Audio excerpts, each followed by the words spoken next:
तर बघा friends, weight loss recipe आहे. पनीर आहे, टमाटर, कांदा, थोडीशी मिरची, लसूण आणि दही आणि तुपामध्ये बनवलेलं आहे. वेट लॉस रेसिपी आहे. त्याच्यानंतर एक छोटीशी ज्वारीची भाकरी आहे.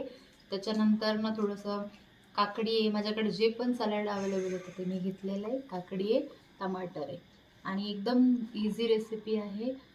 तुपातच बनवायचं आहे, तेल बिलकुल घालायचं नाही आहे. एकदम छान आहे आणि तुम्हाला मी खाऊन सुद्धा दाखवते. हे बघा, भरपूर भाजी घ्यायची आणि भाकरी किंवा भाकरीच आपल्याला रात्रीच्या टायमिंगला खायची, एकदम थोडीशी. चवीला सुद्धा एकदम छान आहे. आपल्याला वेट लॉस करायचं, फक्त तोंडाला ब्रेक लावायचा आहे आणि असं छान छान रेसिपी बनवायचं आणि खायचं. कमी तेलामध्ये तुम्ही तेल सुद्धा वापरू शकता. मी याच्यात तूप वापरलेलं आहे. तर कशी वाटली रेसिपी तुम्हाला? तुम्हाला जर आवडत असेल तर कमेंट करा.